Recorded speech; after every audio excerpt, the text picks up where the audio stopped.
You need to have a standard. So sometimes we get caught up in. It's funny. I had this conversation with one of my mentors. Sometimes we get caught up like, hey, this is going to be a quick 30K. Like, are we going to do a quick lipstick flip and in and out?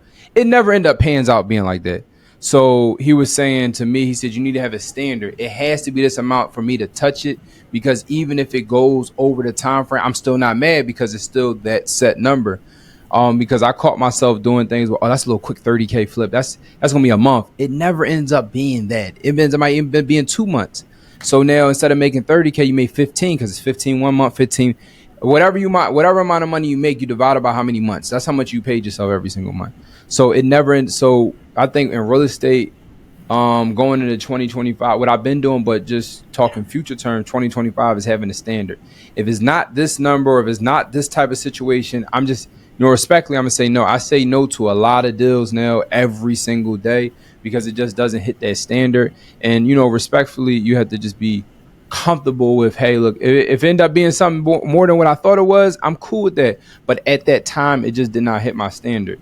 In reference to the online business is tricky because it's still the same thing as standard, but then also you have to understand the times in which you're teaching and how you're teaching it, and what is the masses and what is the environment. So what I mean by that is I don't want to. So another business that we have is our event space business. So like, I don't know if you guys are familiar with like people having conferences or birthday parties or things like that. So we have Yeah. a building.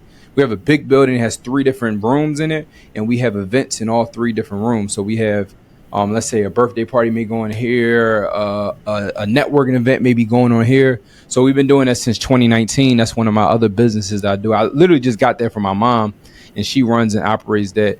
But I realized that people like hearing about that. So the online space gets tricky because, hey, look, I want to only talk about these bigger deals, but then there may be a masses of people like, hey, I want to figure out how to go from 0 to 1, or I want to figure out how to go from 1 to 3.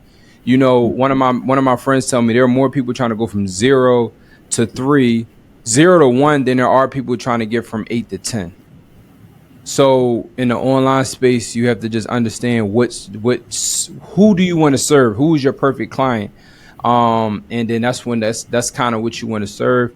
It gets difficult for people like me where I've done realtor. I made a lot of money being a realtor. I made a lot of money being a wholesaler. I made a lot of money being an investor. I made a lot of money doing event spaces. I made a lot of money online coaching, to where it's like, okay, I'm good at everything perspective wise. But so which one do I really want to like hone in on? So what we've been doing lately is just focusing on the real estate investing, and then the event space aspect, as in like, hey, you can buy a commercial mixed use building and run a business outside of the building. So we don't really talk about the wholesaling anymore. We don't talk about the realtor thing anymore. But the reason why I say it gets tricky, because it took me some time to kind of like identify which one I wanted a lot. Because at one point I was like, hey, I'll show you guys everything. Like, I had this conversation with one of my friends. My best year, not financially, but as mentally and consistency, was that year I did a webinar every Sunday selling one product, the wholesaling course. Smoothest year. That year we did 7 figures. We did a million, like like 1 point, like an even million. But I did other years where we made more than that. But the other years were just like we were selling a lot of different offers. That was the cleanest year. So whoever's watching, I don't know how you want to, what information or game you take out of that, but that's something to think about. If you're interested in learning more about the tidbits and advice that they have, then you should consider subscribing to the 2 Comma Club newsletter, where you'll get daily updates and advice on the podcast and the things that we are learning from the individuals who have made at least $1 million.